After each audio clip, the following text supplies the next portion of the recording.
Alhamdulillah wassalatu wassalamu ala asrafil anbiya'i wal mursalin sayyidina Muhammadin wa ala alihi wa sahbihi ajmain. Amma ba'd. Assalamualaikum warahmatullahi ta'ala wabarakatuh.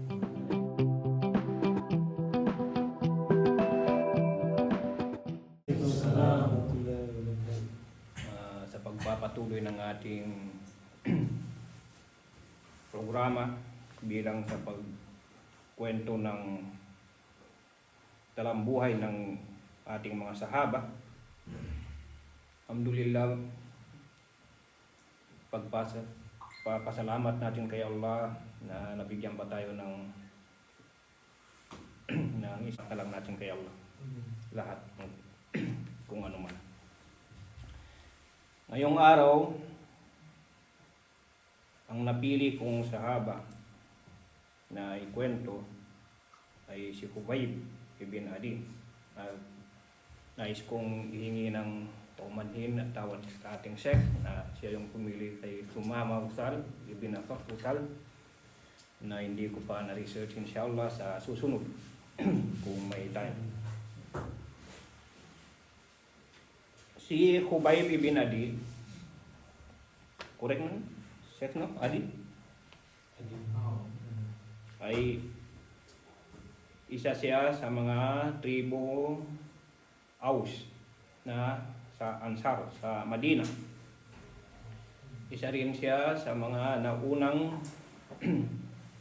tumanggap ng Islam doon sa Madina pagdating ng Rasulullah sallallahu alaihi wasallam.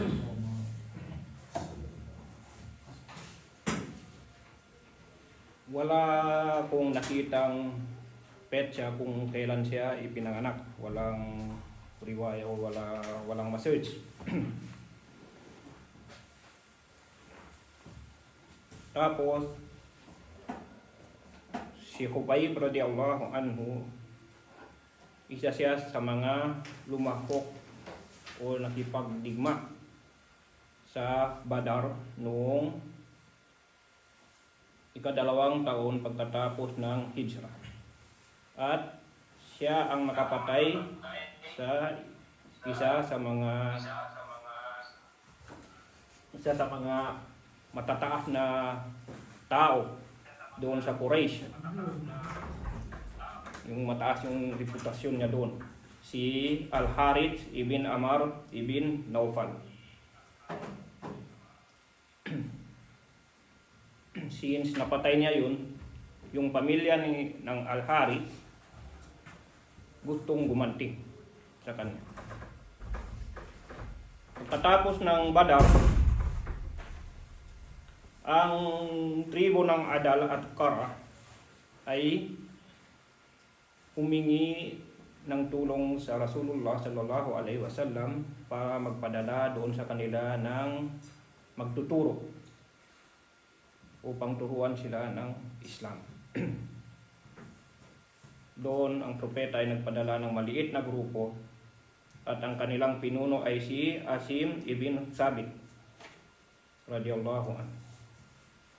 At kasama na doon si Khubayb. Yun pala, isang patibong ang naghihintay sa kanila doon. Kaya yung pagpunta nila doon, pinagpapana sila, napalibutan sila ng mahigit 200 na kalaban at namatay yung iba. Yung iba may natira na 3 at yun kasama nila doon si Khubayb, pati si Zaid ibn Dathina. Tapos pinangakuhan sila na pag magsusurrender sila, hindi sila papatayin. O maybe siguro na hindi rin sila papalayain din sila. Pero niloko lang sila. Yung sa 3 yun, yung isa, nung nakita niya parang hindi na tututuhanin yung sinabi nila, nagpumiglas siya at lumaban at nasyahid. hanggang si Khubayb ay nahawakan talaga siya na tali at hindi na siya nakalaban. Katapos noon, ibinenta sila sa Makkah bilang alipin. Pagpunta nila doon sa Makkah, ang pamilyang Harith, siyempre yun yung napatay niya, yung tatay ng mga pamilya nun, ay binili siya upang maging alipin at hinatulang siyang na hatol na patayin. Pero sa paghatol sa kanya, sa buwan na yun, hindi ko na-search kung anong buwan, nakalimutan ko. Basta isa sa mga buwan na mahalaga sa Quraysh. Kaya ipagpapaliban muna yung pagpapatay sa kanya, ikukulong muna siya. Kinulong siya doon sa bahay ng Al-Harith, ng mga pamilya. At isang babae, sabi nila anak, pero walang masyadong nasabi kung sino talaga. Basta babae, yung nag-alaga sa kanya, sa pamilya ng Harith. At sa panahon na yun, maraming himala na ang nakita yung babae. Isa na roon yung nakikita niya si Khubayb radiyallahu an na kumakain ng grapes, na malaking grapes, kahit wala namang grapes sa Makkah sa panahon na yun. At nagtaka siya hanggang sa naisip niya na himala yung na galing kay Allah. Tapos isang araw, humingi si Khubayb ng shave. Magsi-shave siya. Maglilinis siya ng kanyang aura ng lahat. Naghahanda siya para sa kanyang kamatayan. Nung araw na yon, isang anak ng babae ay gumapang papunta sa kanya. Pumunta kay Khubayb, umupo dito sa anong tawag dito? Laps niya. At nagulat at natakot ang ina, ang nanay. Kasi may hawak yung si Khubayb na matulis na bagay. Sa tingin niyo, ano kaya ang ginawa ni Khubayb? Saan siya niya na yun na para i-hostage ang bata at makalaya siya? Pwede yun, pwede niyang gawin. O pwede niya rin patayin yung bata. Pero hindi niya yung ginawa. Sinabi niya sa babae, ano sa tingin mo? Ay sa tingin mo, papatayin ko to. Hindi. Sa aming relihiyon, hindi kami nagtataksil. Yun. Ganun yung himan ni Khubayb. At ang ganda ng asal na pinakita niya. Dahil sa gandang asal na pinakita niya, may riwaya yung babae, kasi siya na rin yung nagriwaya ng storyang ito, na ng istorya ng pagkakulong ni Khubayb radiyallahu an, na nagbalik Islam din yung babae. Tapos sabi ng babae, wala siyang nakita na pinakamabuting nakulong o preso maliban kay Khubayb radiyallahu an. Ganun kahalaga yung pagpapakita natin ng magandang akhlak. Magiging da'wa yun para sa mga tao. Tapos noon, umabot na yung kanyang hatol. Umabot na yung month na siya ay papatayin na. Dinala siya doon sa Tan'im, sa labas ng Makkah. Yung Tan'im daw nasa kung saan yung Masjid Aisha, kung yung pinakamalapit na mikat paggaling ka sa Makkah. Doon siya hahatulan at papatayin, paparusahan o ito-torture. Kasi ayaw nilang patayin si Khubayb doon sa Makkah. Ganun din yung pinapahalagahan din ng mga Quraysh yung Makkah kasi banal din sa kanila. Tapos habang doon siya, tinanong siya kung ano yung kahilingan niya. Ngayon, imagine natin, kung tayo sa katauhan ni Khubayb, ano kaya ang hihilingin natin? Ikaw, bro, anong hihilingin mo kung gano'n?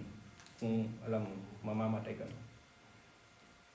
Ano, ipapayo ko ni Subhanahu wa Ta'ala na kung anong mangyari sa akin ay hanapin السلام mo. عليكم. Waalaikumsalam warahmatullahi. كيف الحال؟ الحمد لله. يعطيكم العافية. وين شيخ؟ يا شيخ زاكي كلمهم المسابقة الشيخ جاسم بكرة ضروري يحضرون لأنه عندنا احتفال يستلموا الجوائز والشهادات. بعد الإفطار نصلي المغرب، بعد المغرب نتوجه في الباص إلى مكان الاحتفال. إن شاء الله. سيبدأ الاحتفال بعد التراويح ثم نرجعه. إن شاء الله. بعد الإفطار تمشون. بعد الإفطار نمشي، بعد الإفطار وصلاة المغرب. إيه إن شاء الله. تمام، فكلمهم كل واحد اللي حاضر تبلغه والغير حاضر تتصل. إن شاء الله. إن شاء الله. بكرة ها؟ إن شاء الله. كلهم مشاهدين. مسابقة شغال. Yun, answer mo. Sa akin, kasi inna lillahi wa inna ilaihi rajiun. Sa kanya tayo nagmula at sa kanya tayo babalik. Yun ang hinihingi ko na wala na, la ilaha illallah. Siya na ang mag-decide o mga malaikat kung saan ako pupunta na impyerno o may langit. Ang ganda ng answer mo, bro. Wala na akong ibang ano, yun lang, la ilaha illallah. Mahal na siya doon. Kasi ginawa ko naman ang lahat dito sa mundong temporary. Masama ako mabuti, masama ako mabuti. Pinili ko na ni ang kabutihan. Eh kung masama pa ako, wala na ako ngayon. Baka isa na akong kriminal na sa kulungan. Kung hindi, patay na rin ako. Kung bumatay ako, patay na rin ako. So, napasalamat ako na tagpuan ko yung Islam. Alhamdulillah. Alhamdulillah, maganda kung gano'n yung kuwan. Yung iman. Grabe yung iman. Kung akong sasagot siguro sa level ng aking pag-iiman, siguro ihiling ko yung pamilya ko. Yung anak ko, makikita ko man lang kahit bago ako mamatay. Di ba? Gano'n yung hiling. Pwede rin. Siguro. Pero alam mo ba si Khubayb, ang kanyang hiniling ay magsala ng 2 raka. Yun lang ang kanyang kahilingan. At pinagbigyan siya. Sa pagsasala niya, ginawa niya ng mabilis. Sa kadahilanan na sinabi niya, kung hindi niyo iisipin na natatakot ako sa inyo, hahabaan ko pa ang sala ko. Kasi isipin mo, mamamatay ka na kung gaano yung kuso. Tama. Pero sa kanya, ayaw niya lang isipin na natatakot siya mamatay o natatakot siya sa mga kalaban. Ganon yung tapang ni Khubayb radhiyallahu anhu. At ito isa sa mga tula niya na binanggit, falastu ubali hina uqtalu musliman ala ayyi janbin kana lillahi masra'i wa dhalika fi dhatil ilahi wa in yasha yubarik ala awsali silwin mumazzai. At ang meaning niya sa Tagalog na binigay ng AI, kung maliman, nandito yung mga ustads natin na magko-correct inshallah.